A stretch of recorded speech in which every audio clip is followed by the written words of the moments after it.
Episode number 62, Conor Moore.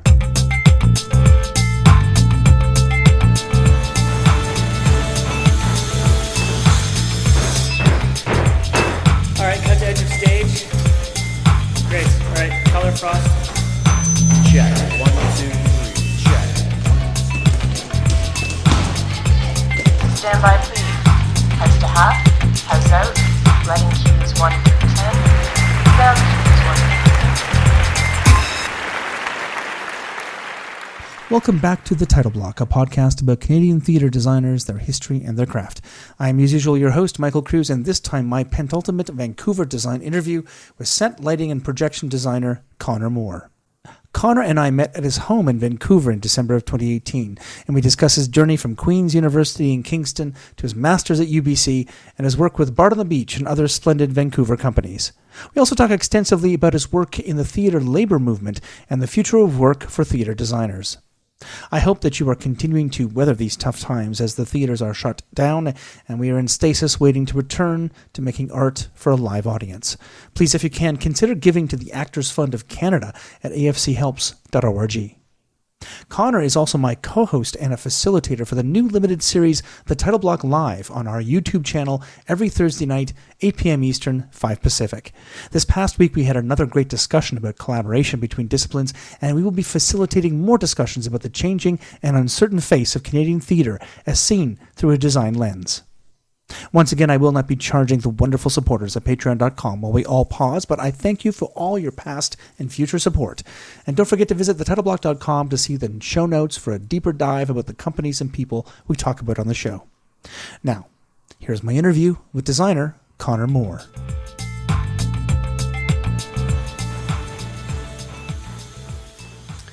Conor Moore is a lighting and projection designer based in Vancouver, British Columbia. He's a graduate of the UBC MFA program, and last time on the podcast, we spoke to Robert Gardner. And so I think it's fitting that we then talk about one of the people who actually came out of that program and has been working in Vancouver for the last 8 or 9 years. Conor, welcome to the Title Block. Hello, thank you very much for having me. Awesome. So tell me how you started in this business. You're not from Vancouver originally, right? You grew up near in and around Kingston, Ontario, right? That's correct. Tell me how you found your way into theater and why you thought this was a good idea. Fair enough. I'm sure everybody has like a similar weird story of how they got into theater. Sure. Mine is no different. In high school, I was very much into studying history and politics and social activism. But then I dated a girl who was on the NDSS improv team. Right. So she basically dragged me onto the improv team. Right. And then we broke up shortly afterwards. Right. But I was already sort of into the theater crowd there. So I did a couple of high school productions. I think I was the lighting technician on a student written show called Waking Shakespeare, all about a horrible show about reimagining the Bard. Mm-hmm. But I sort of got a little taste of theater in high school, and then went to Queen's University in Kingston, intending to study history and politics. And I took the first year theater course for fun, basically. Right. Absolutely hated the politics class. It was way too conservative for my taste. Right. So it's ugh. Yeah. To hell with that, and just sort of fell into theater at Queen's. And the Queen's University drama department doesn't have any specialized streams. You can't focus on performance or tech or design. You pretty much have to take classes in all of it to get enough credits to graduate. So it's more of a drama program, like an academic drama program, Definitely. Rather than a performance or a conservatory kind of base. For sure. Yeah. But basically, by the end of my third year, I had tried acting, directing, playwriting, miserable failures across the board. Okay. But I was less bad at design than everything else, so I started focusing on design and spent sort of the last 2 years at Queen's doing as much design work as I could. Right. And then at the end of that, felt like I still wanted more training, so applied to the 4 MFA programs in design that existed at the time, all in the Western schools, and ended up getting accepted at UBC. and came out here and completed the UBC program, and then loved it here in Vancouver and have been here ever since. That's great. Who was your cohort there at UBC? Like, who was in the same? There's only, what, 4 or 5 people in the graduate in the design program per year? Is that right? How that works? There's only 2 MFA designers per year. So there's your 2 and then the 2 in the year before. So the other designer in my cohort was Ana Luisa Espinoza, who I don't believe has stayed in Vancouver. Right. But Carmen Alatorre was the year above me, who's one of the best, if not the best, costume designer in Vancouver right now. And we worked together on Romeo and Juliet at UBC and have designed a bunch of shows together since then. That's great. And how about anybody at Queen's who you still keep in contact with? Or was that just the nature of the program that... There's a couple Queen's grads that are doing quite well for themselves in Toronto that were in my year. Notably, Tom McGee and Kat Sandler, who's a really well-known Canadian playwright now. Like Mustard was just done here in Vancouver and was spectacular. And I designed a couple shows for Kat while we were at Queen's together. And like, I wish I'd like grabbed on tighter to those coattails because she's turned into an absolute superstar. It is remarkable, how those relationships you build early kind of make a difference, And as a designer, it is also important to kind of find directors that you can follow around because they're the ones, or playwrights are the ones that are going to like keep you working, right? Absolutely. Yeah. And then you decided to stay here in Vancouver. What was your first? When you left the program here, what were the first kind of shows you were doing? Well, I was doing, as most designers do, like a lot of small independent shows. I think like I did what they told me to do at UBC, which is basically like once you graduate, like email every theater company in the city and like tell them that you're here. And like, so I sent out 100 emails and I got 2 in response, I think, but one was from Headlines Theater, who became Theater for Living, who recently sort of shut down production, unfortunately. But I got to work with David Diamond right out of school on doing his like, forum theater, and that was sort of exactly what I had been looking for, like politically and socially aware theater. And also the company made a point of paying designers really well. Oh, right. So my first show at a UBC, I was like really highly paid and I was like, great. Like, well, this is going to be a spectacular career. You've made it. Yep. And then it took like 4 years until I got paid that much again, basically.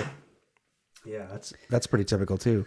Tell me about the show. What was the show about? And do you remember? Were you the lighting and projection designer on that, or? I was just the lighting designer on it, and it was called After Homelessness. And I think Yvonne Morissette was the set designer on it, and Conde was the sound designer, if I remember correctly. And sort of the Headlines Theater model is to get community participants together. They collectively devise a 30-minute show and then put it on for an audience, and then they start at the beginning again, go through the show, and the audience members can yell stop at any point, come down, intervene, try to find solutions to the issues the characters are facing. Right. So like all the community participants were people who had either were currently homeless or had experienced homelessness. So it was, basically as authentic as it could possibly be. That's awesome. I like verbatim theater and this kind of community-based theater. It's a terrific application of theater as a mechanism for social change too, right? Absolutely. Yeah, that's awesome. And then what was your? So that's a smaller show. What was your first kind of big show after that? You were at the Arts Club in the review stage. And you ended up at Shaw Festival at some point, so we'll get there eventually. But when did you start sort of designing in bigger houses, or what was your first kind of breakout kind of hit? I think that was probably doing video design down at Bard on the Beach in 2010 and 2011. Right. So I had assisted Alan Brody on the lighting design for Richard the second and All's Well That Ends Well in 2009, and got to know the production manager, Sparky Lawrence, through that process. And he knew that I was a video designer and they needed a video designer the next year. So he sort of called me up at the last minute, and I ended up doing the video design for Falstaff that year for Glynis Leishon. And then the year after that, doing video for Henry the Sixth and also Richard the Third. And my understanding is that you didn't have a great love of projections prior to coming to UBC, right? Tell me about how you came over to believe that it was a good practice. To the dark side.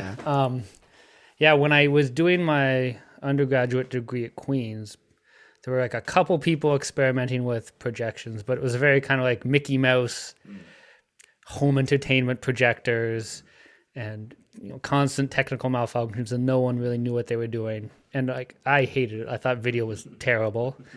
I came out to UBC and started studying under Robert Gardner, and I sort of had an awakening of like, oh, like this is what video is supposed to be like. And so learned an immense amount from Robert, even to the point where my thesis design at UBC, MK Wojciech, was lit entirely with projectors. So there was no stage lights whatsoever, but 6 projectors, akin to what Robert's work was, basically. So everything I know about projection I learned from Robert initially, and I'm immensely grateful for it. And then, like even now, I think there's still probably a lack of video designers in the city, but in 2010, 2011, even more so. So, even though I was relatively inexperienced, I was able to get those early Bard on the Beach video design experiences. Yeah. And then tell me, we talked about Bard on the Beach with Mara Gottler a couple episodes ago, but we didn't talk about the actual space. And my understanding is it's not a permanent venue. Tell me about what the venue's like and how they put it up and tear it down, and what it's like to work in it as well. Absolutely. When I was working there initially, they still had like the older main stage tent that they've since replaced, but the studio stage tent is still the same, although they've shifted the configuration on it. But in 2010, 2011, there was a lot of daylight. So there was really like no hope of doing any projections and very little lighting during Act 1 at all. So it certainly puts kind of a different spin on how to conceptualize a video or a lighting design when so much of the first half of the show takes place essentially in sunlight. Right. Recently, between the new main stage tent and sort of a reconfiguration of the studio stage tent, you get a lot more darkness. Mm-hmm. Like I did Merchant of Venice there in 2017, and we were able to do projections right off the top. Mm-hmm.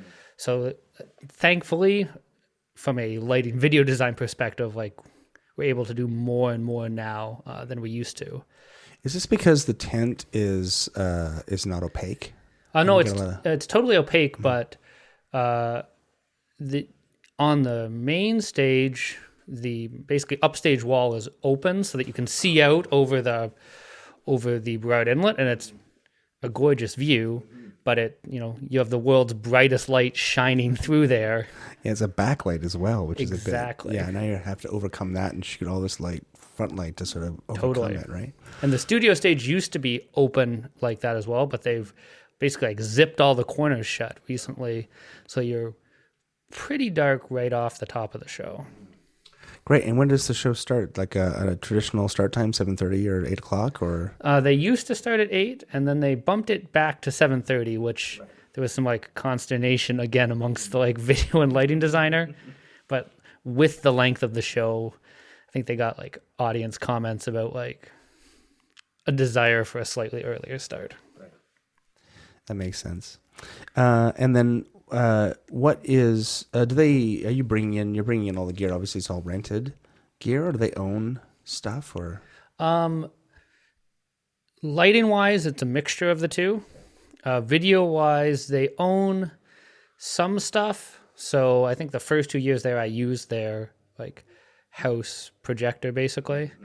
But when I did Merchant of Venice, they managed to pair with a local theater company, Boca del Lupo, who do a lot of projection work. So we had 4 of their high-powered projectors in there. Great.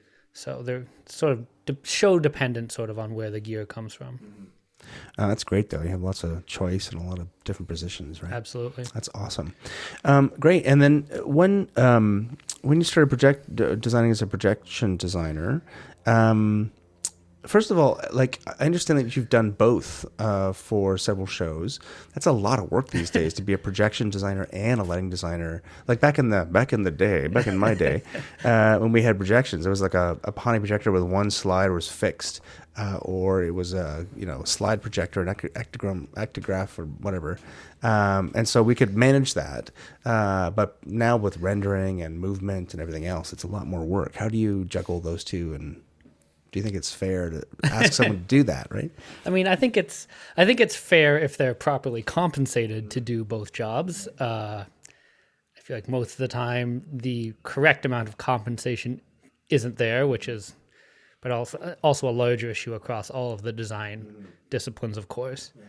Sometimes I really enjoy doing both, like in terms of the control that it gives you to make sure that they both work well together.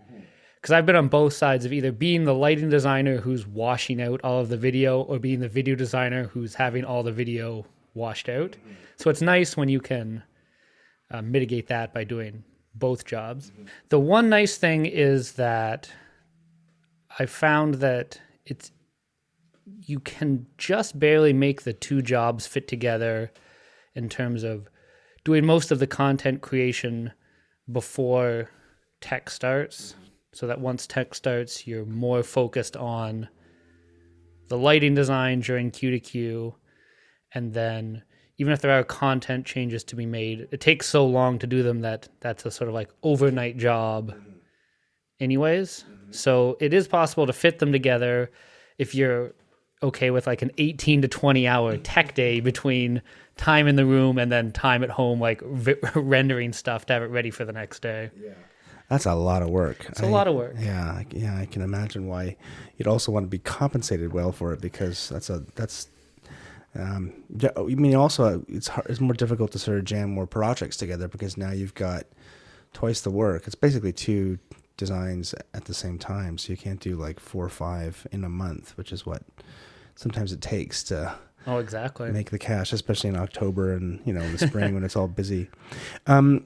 So give me some examples. We talked about the Bard on the Beach stuff. How about examples outside of Bard on the Beach that you were really excited about as far as projections go? Maybe let's talk about the Pipeline show, actually. Sure. First of all, tell me about the context for this, and then we'll talk about your approach and as an example of how you work. For sure. So Pipeline Project was a co-production between It's a Zoo Productions, run by Chelsea Haviland and Sebastian Archibald, and Savage Society, run by Kevin Loring.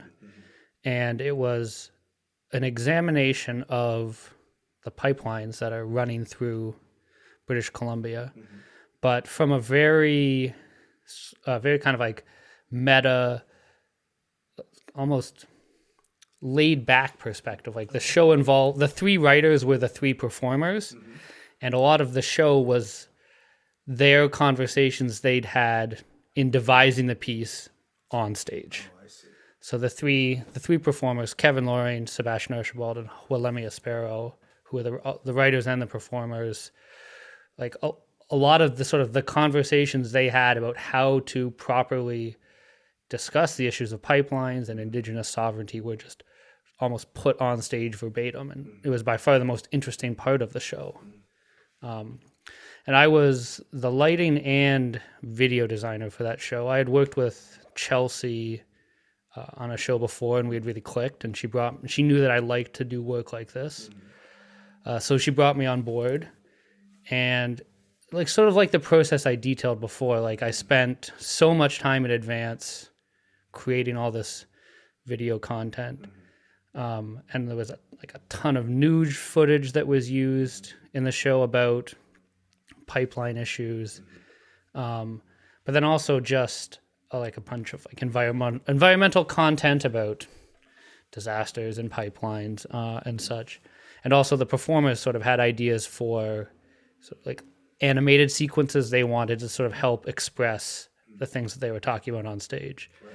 So like did probably like hundreds of hours of work in advance of tech and working on this video content. And then once we got into tech, like sort of half switched hats and became the lighting designer. Right. Thankfully on this show, both conceptually and because of the technical limitations, Chelsea and I decided on like an ultra simple lighting design. Like it was essentially because it was in the round. So it was basically just like a monochromatic wash with a couple of IQ specials for key moments. So like once we basically kind of like got the lighting design sort of like roughed in, we actually ended up doing a ton more like video work during that technical process, especially because there was also a really comprehensive sound design as well that Troy Slocum composed. So him and I had to work like really closely in collaboration, sort of making sure the video and the sound was properly supporting each other. How did you guys deal? So first of all, I have so many questions. How did you first deal with rights management when it came to stuff like the news content and those clips? Is that just like fair use because it's like public comment, or how did you deal with all that stuff and getting your hands on that? Essentially, yes. For like news footage and stuff like that, I was just scouring from YouTube and from the internet and such like that. And then for all the other content, I was doing a lot of pretty like heavy manipulation to it to kind of like make it our own, essentially. So there didn't end up being anything that we needed to like specifically get the rights for. Like we used some like debate footage from both the U.S. Congress and the House of Commons that they both make like publicly available. So like thankfully there wasn't anything like heavily copyrighted or anything that we needed to use for the show. That's great. And what about, you said it was in the round. Were you projecting that all on the floor? Or do you have screens behind the audience, or how did that work? We had 3 projectors. Lachlan Johnson did the set design for that. So the floor had like a big white circle that was a projection surface. And then in 2 of the 4 corners were these abstract trees that also functioned as projection surfaces. That's a great solution. I mean, and one that, man, like it's so far beyond the front projection on a psych or a scrim kind of work that was being done a long time ago, right? And it seems so integrated. I saw a production, and I spoke about it on the show a while ago, of Dr. Silver this year, which was Britta and Phelan Johnson's piece for Modern Times Stage, Modern Times Theater Company. That'll be in the show notes if I screw that up. And video was, again, they had projected at specific points in the room and very subtly supporting the work. And it seems like video design and projection design has sort of come into its own as a fully integrated thing, not just replacing the set or not just, as background or to make up for lack of other budgets, right? Like it seems like it's a fully formed thing these days, which is remarkable. Yeah, that's sort of the number one thing I learned from Robert conceptually about video was like, don't use it just as a backdrop. Like find ways to integrate it more fully into the show, like whether it's immersive or whether it's broken up over a bunch of tiny smaller screens or anything, so it's not just this like monolithic image upstage center. And you said the show toured to Ottawa. Did you have it in the round in Ottawa as well? Like, how did you translate? Well, the first time we did the show, it was fully in the round at the Gateway Studio. And then a year later, we did it at the Fire Hall Arts Center in Vancouver, the Anvil Center in New West, and then we took it to a a festival in Ottawa. So because the Ottawa festival was like a deep 3/4 thrust, we sort of re-blocked it and did it in deep 3/4 thrust in the Anvil and Fire Hall as well. So we kept the same floor projection and the 2 corner video screens, but just basically chopped one audience section off. But we very much made the choice that to sort of fit it to that Ottawa Undercurrents Festival, since we had such a limited setup time there, so that we would never have to reblock anything once we actually got there. Yeah, it's a clever solution. That's awesome. Oh, great. So, anything else we should talk about as far as important work that you wanted to talk about? Maybe the stuff you've been nominated for Jesse's for, like Indian Arm or Peter and the Starcatcher is actually, they did that at Shaw a little while ago, right? A couple of years ago. Anything there that catches your eye as far as what you want to talk about, or Peter and the Starcatcher is probably the best design I've ever done, I think. Yeah. Although that's 100% because it was an all LED rig.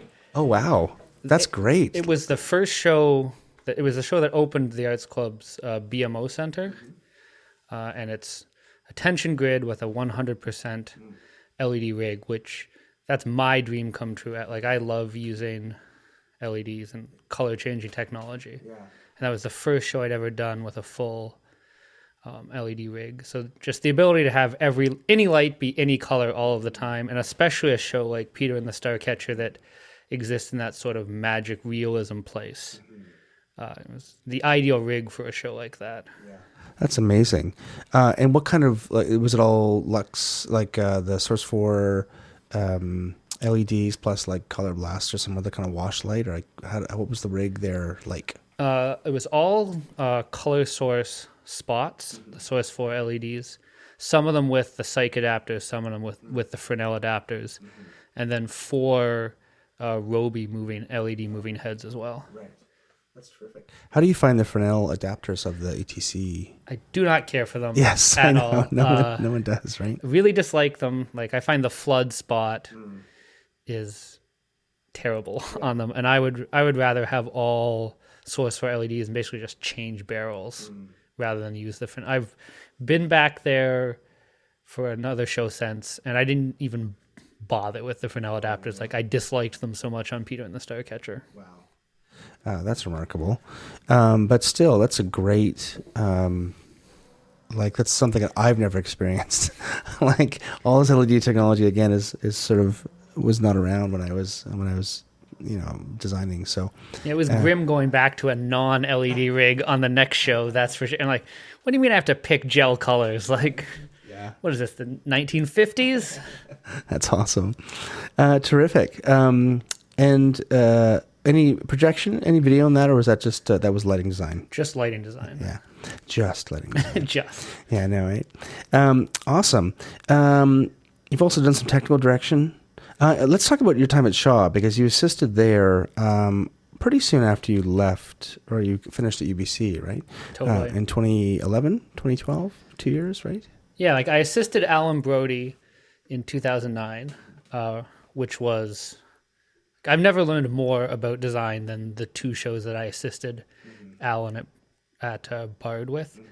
And like, he didn't need an assistant at all. Like, he did it out of the goodness of his heart and paid me out of his own pocket, which was, and we've remained friends to this day, and I'm incredibly grateful to him for it. But he basically said, like, hey, like, you should apply to assist at Shaw. And he was designing a lot at Shaw at the time, so I applied to both Shaw and Stratford. Just seemed like the thing to do, but Shaw was definitely where I wanted to go because that's where Alan was designing, and I met Kevin Lamotte and had an incredible meeting with him. So, was very sure that Shaw was where I wanted to go to assist, and thankfully they accepted me and spent 2 years there. And again, like, the time assisting Kevin and Jock Monroe and Louise Guinard at Shaw, and the time assisting Alan at Bard, like, that's where I really learned to be a lighting designer.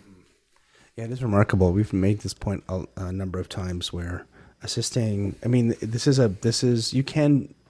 of people don't assist. You can develop a career that way, but it's an experience that you will always take something away from and will make you a better designer every time. Right? Absolutely. Like the first show that I did there was Candida with assisting Jock Monroe.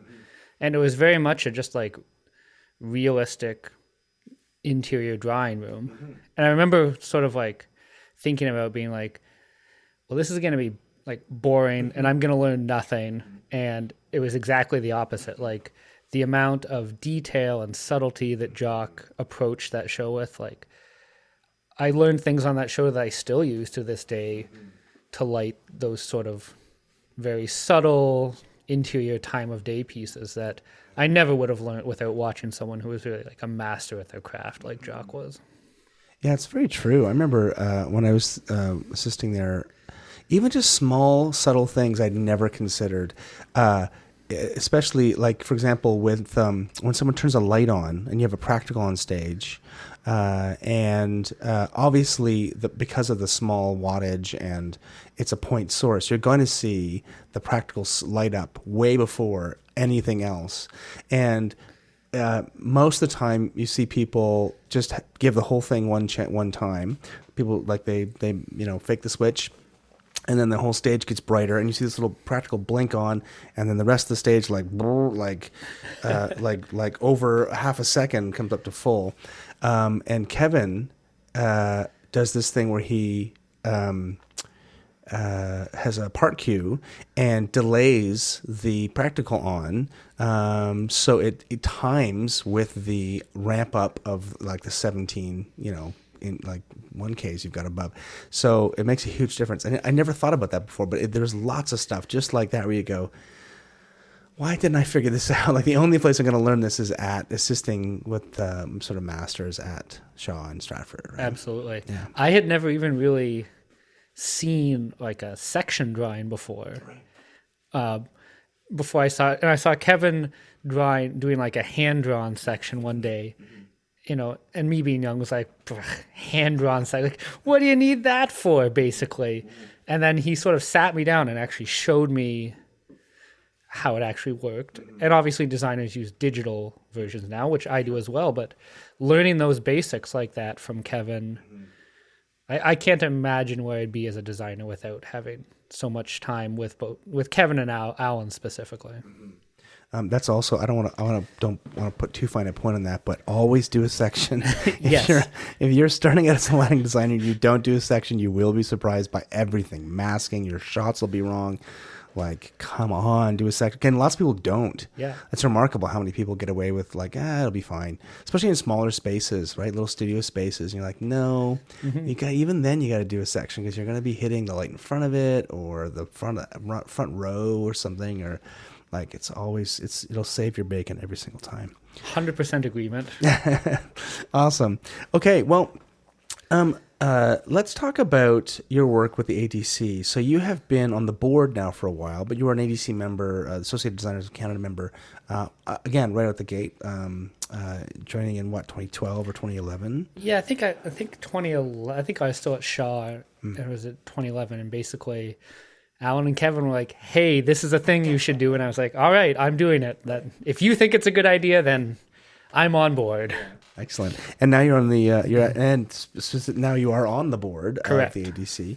Tell me about that work and what you were hoping to accomplish out here. So this is the board. You're on the national board. Correct. It's not a regional thing, right? Yeah. Yes. So there's 9 board members, I think.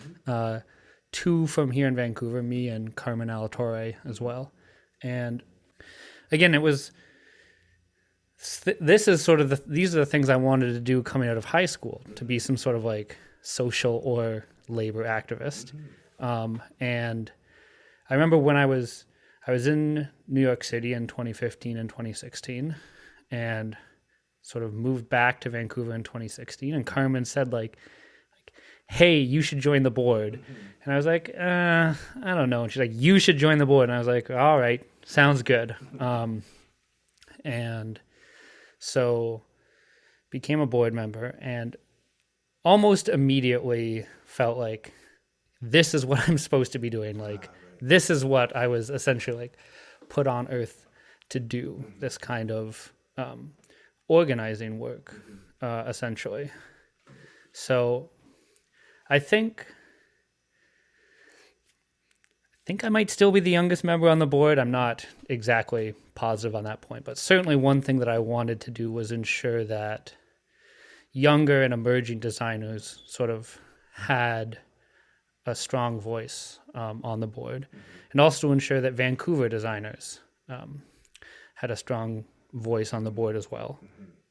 Yeah, if there's one thing, first of all, I wanted to just mention this while we're talking as well, is Conor, you're the one who sort of got me connected to everyone out here. When I was looking to come to Vancouver, Mary Kerr first approached me, and then it suddenly, because of her and Susan Benson and Michael Whitfield, I wanted to come out and interview them. But I thought, if I'm out here, like, why don't I make a big trip of it and talk to everyone out here that I'm not going to have a chance to talk to back in Ontario. And certainly you were the one who connected me to everyone out here and, give me ideas of who I should talk to and who I should contact. So, and one of the things that has come up on the show is that there's an obvious, as much as social media seems to have erased barriers between people, there is still a big barrier between British Columbia and the rest, really, of Canada in transfer of talent and communication.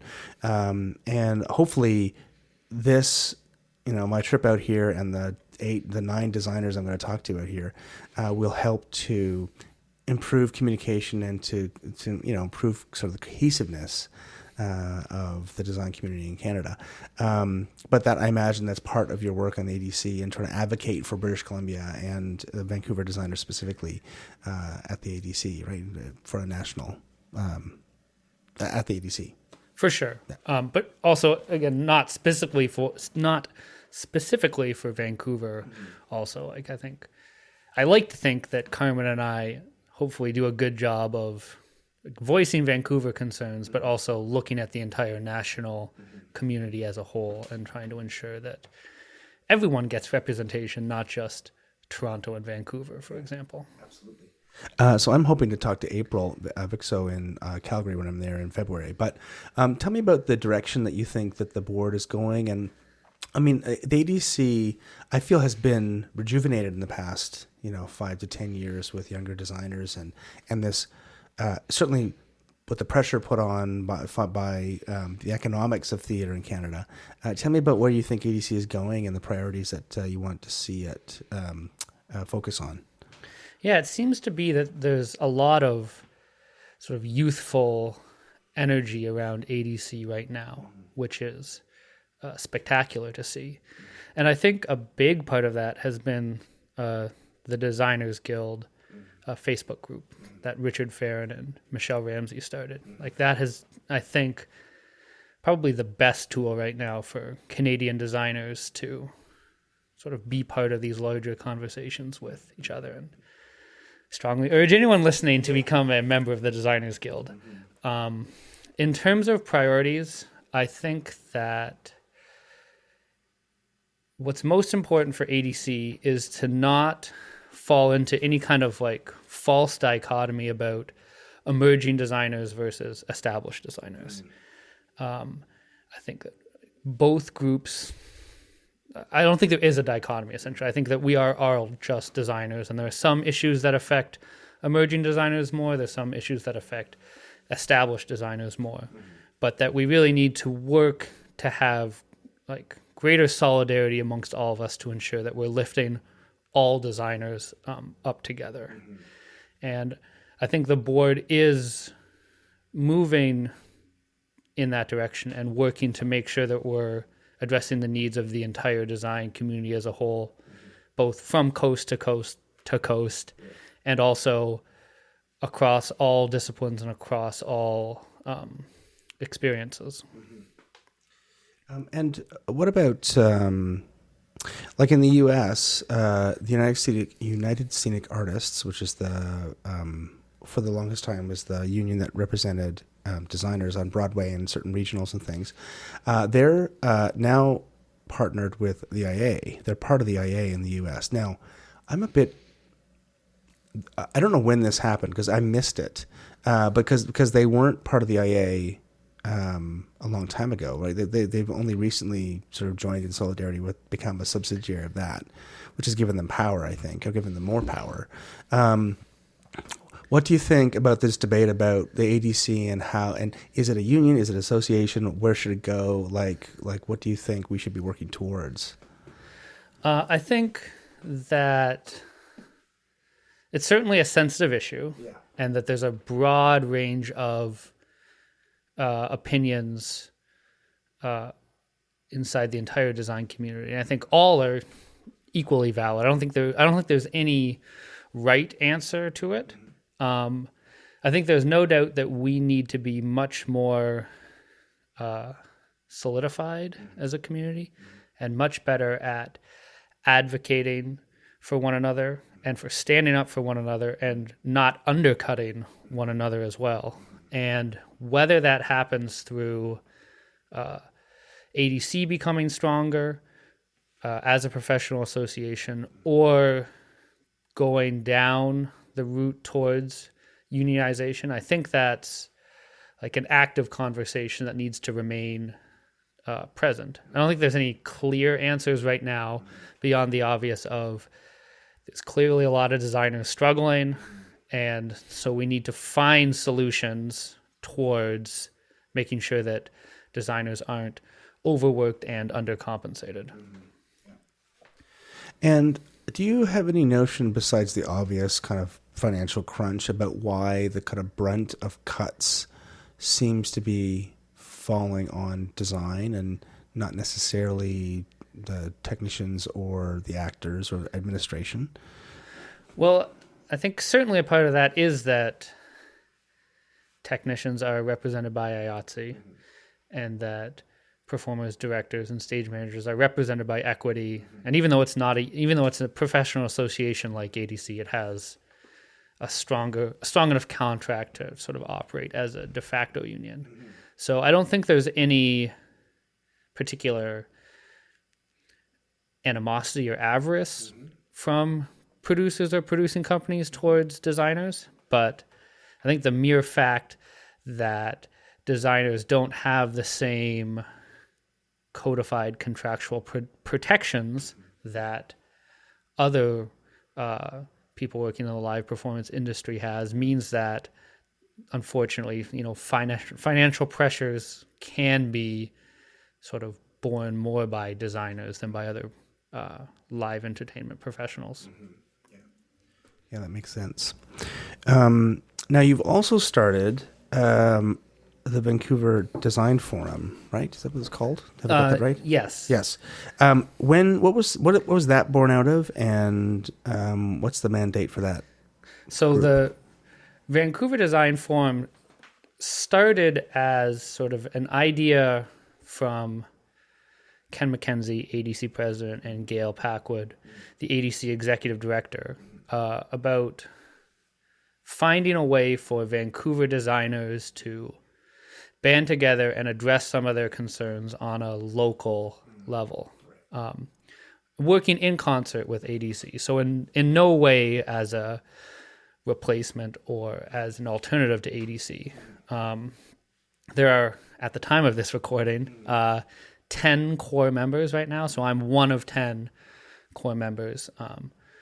Most of the core membership are ADC members, but it's a mixture of ADC and non-ADC members that looks to both deal with problems on a sort of micro local level that sort of make less sense for the ADC national executive to be working on, but then also to try to ensure that the needs and the struggles of the entire Vancouver design community, both ADC and non-ADC, are brought forward and addressed as well.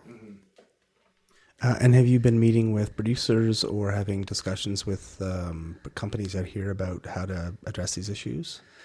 Yeah, we had an initial meeting between some of the forum members and independent producers in May of 2018. And I think it's likely that at some point in 2019, we'll have a sort of meeting that's open to the entire theater community between all designers and all independent producers to sort of discuss the struggles that designers are facing, and hopefully for both sides to be able to educate each other and to find like real concrete ways that we can lessen the sort of overwork and undercompensation struggles that designers face. And I always wonder, like I've been talking to a few senior designers who have established careers working at all the regionals. They work nationally, or they've got university tenureship, so they've got they've got an income, and they're established. And they, something as simple as they bought houses before the housing prices skyrocketed in Vancouver. How does one make a living in Vancouver? Like I don't I move. A lot of people in Toronto have moved to Hamilton and moved to Oshawa or up to Barrie or something, and they can still, there's a lot of infrastructure still to get into the city. It's not great, but people, there seems like there's more options. And to be honest, our housing market is still, like I can rent an apartment in Toronto for not an unreasonable amount of money and feel like that is a bit sustainable. But how does it work down here? Like, tell us about the struggles that's happening in Vancouver to make art and to live here. That's a great question. Housing costs are certainly, being felt by everyone in the city, not just artists. So hopefully having a sort of more progressive mayor and premier will address that. But in terms of how to make a living, I do see designers that are sort of moving out of Vancouver, either to the North Shore or further south to Richmond, or further east to Burnaby and Surrey and New West, and making those long commutes in and out of the city. But I think what happens more likely is that people just take on so much work in order to sort of pay bills that they end up overworked and burnt out. And the catalyzing event that led to sort of the discussions to start the Vancouver Design Forum was 3 sort of well-known established designers told me that they were essentially leaving the business because of the costs and pressures they were facing. And it's always upsetting and unfortunate when emerging designers have to leave the business. But when it became clear that well-established senior designers were also being forced out by being undercompensated and overworked, I think it became clear that there is a crisis in Vancouver in terms of having a sustainable design community. Yeah, that makes sense, and it's I can only as a lighting designer, I was able to book enough work and probably make a decent living. I think make a decent living. Obviously, you're working a lot, but certainly I had a better time of it than costume designers, for example, who were notoriously they worked way more hours than lighting designers and often got paid the same for way more work, which is obviously, that's a gendered issue as well, unfortunately. But now, that's not even good enough anymore. Just you can only do so much work, and your work suffers. You can't, especially I can't imagine doing video design. You talk about hundreds of hours of work on this one show. I don't think I've worked for hundreds of hours on a show ever. Certainly not as a lighting designer, unless it's toured for months. That's a struggle. Yeah, certainly. I think lighting designers feel the burden less so than other designers, although I think lighting designers also are absolutely overworked and undercompensated. But you absolutely nailed on the head in terms of costume designers. Without a doubt, they, I think, face the most structural issues. And especially here in Vancouver, it's this weird expectation that when you hire a costume designer, you also get a head of wardrobe without additional compensation, which is disgraceful, absolutely disgraceful. And it's one of the issues that both ADC and the forum, I think, are working on addressing and raising, because no one ever expects the set designer to just be the head carpenter without additional compensation. But every show that hires a costume designer should hire a head of wardrobe or pay that costume designer a full head of wardrobe fee. But the way that it's currently working right now is like, I can't imagine the pressures and the stresses that costume designers face with the amount of work for such minuscule compensation. Yeah, it's remarkable. Now, you have not just taken on this role as a labor organizer, or labor justice kind of advocate, but you've also gone back to school to study it, to get more training and to understand the problem and try to figure out solutions. Tell me about that decision to go back to school and what you are focusing on.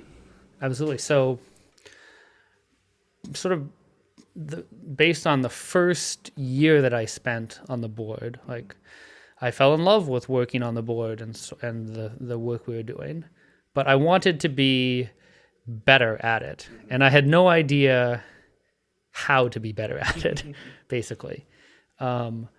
So I did like a tiny amount of research, and SFU has a labor studies program.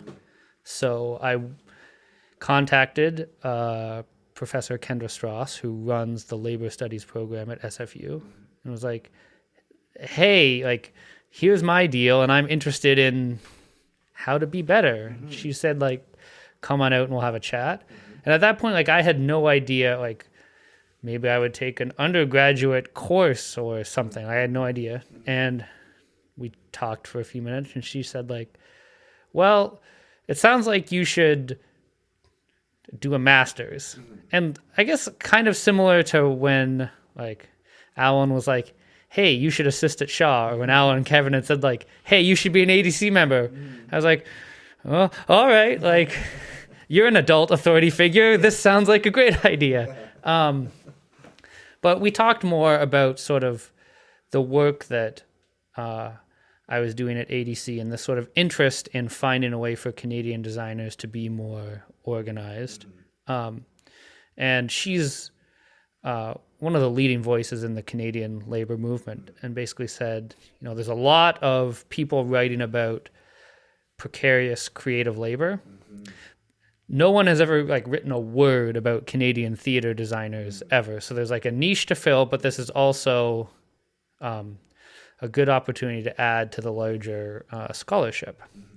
So she said, apply to do a master's of sociology, because labor studies doesn't have a master's designation at SFU, but she would be my advisor, and it'll basically be a labor studies master's through the sociology department. Right. So I applied and got accepted, which was shocking to me. But I've completed my first term there, basically just getting required coursework out of the way. But I'm building towards writing a thesis about this process of organizing Canadian designers through ADC and the forum, but also sort of looking forward to what our long-term goals and what our overall path should be towards addressing the issues we face in the design community.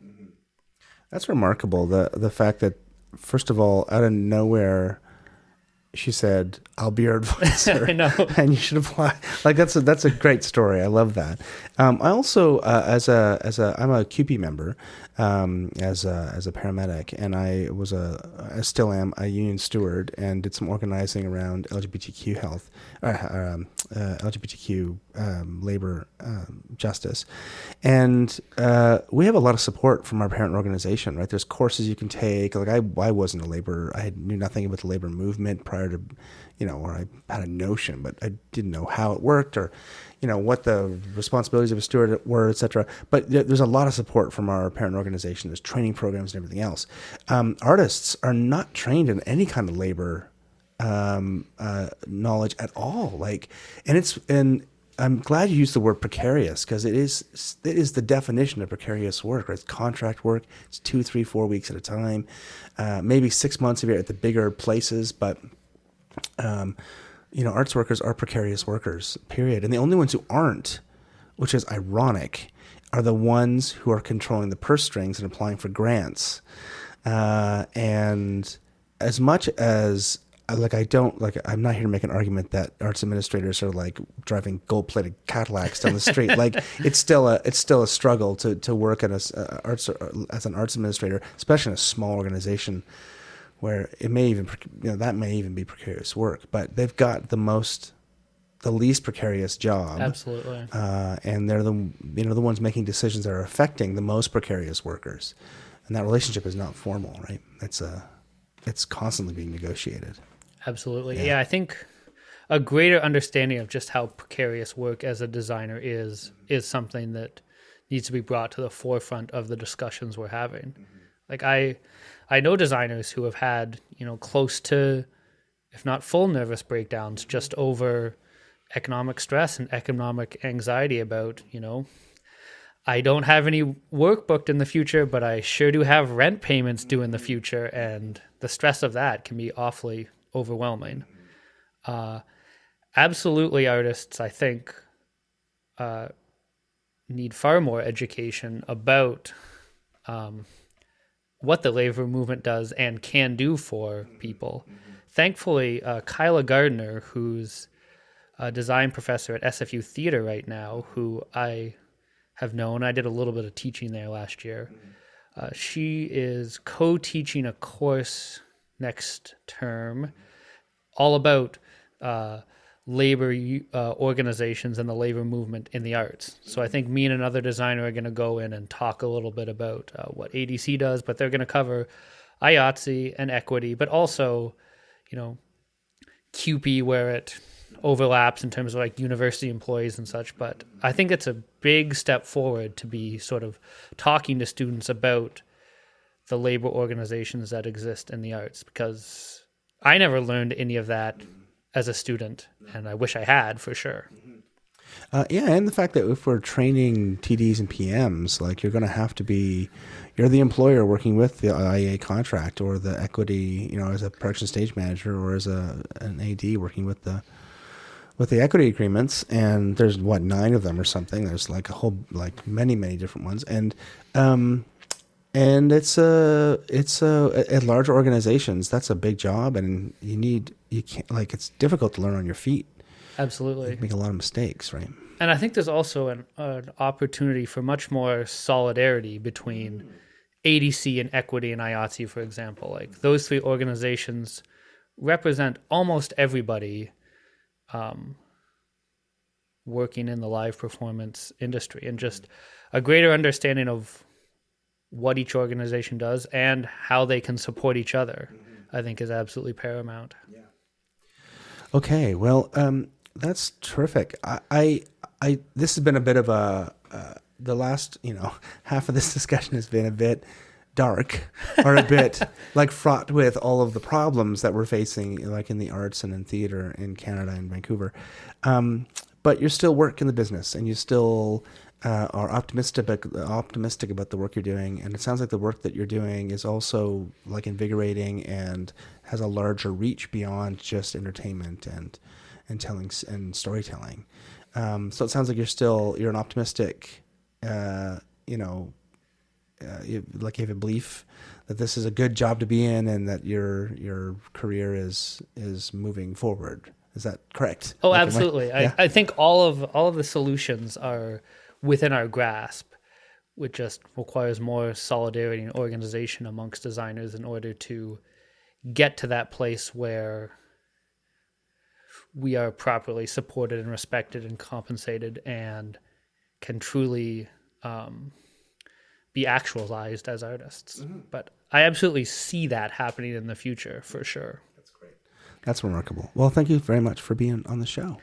Thank you very much. And I'd also like to thank you for all the work you do on this podcast. Like, going back and listening to them has been an amazing experience for me towards learning Canadian theater history and getting to know a bit about sort of designers in Toronto that we don't have a lot of contact with here in BC. So thank you so much for everything you do. Well, you're very welcome.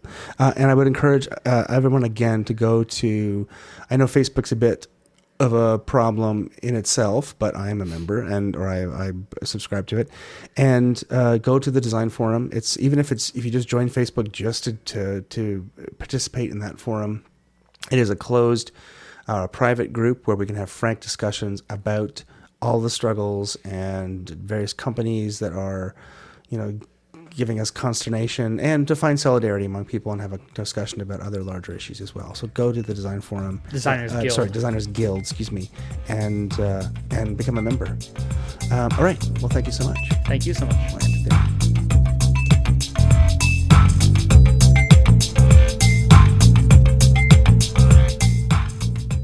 That was lighting, projection, and set designer Conor Moore speaking to me from his home in December 2018. Next time, my last in the Vancouver series with an interview with Michael Whitfield. The music for this podcast is by Vern Good with voiceover by Gabriel Cropley. Please go to Apple Podcasts and give us a review. It'll help get the word out about this podcast and share the history of theatre design in Canada. And you can follow us on Twitter @TheTitleBlockCA and on Facebook.com/TheTitleBlock Podcast. You can send comments and requests by email to thetitleBlock@gmail.com. Don't forget that if you like the show, support us on Patreon.com. And feel free to share this with your friends, colleagues, students, and teachers, or listen to it while you ponder the effect a closed shop would have as a Canadian theatre designer. I'm Michael Cruz, and I will see you next time on The Title Block.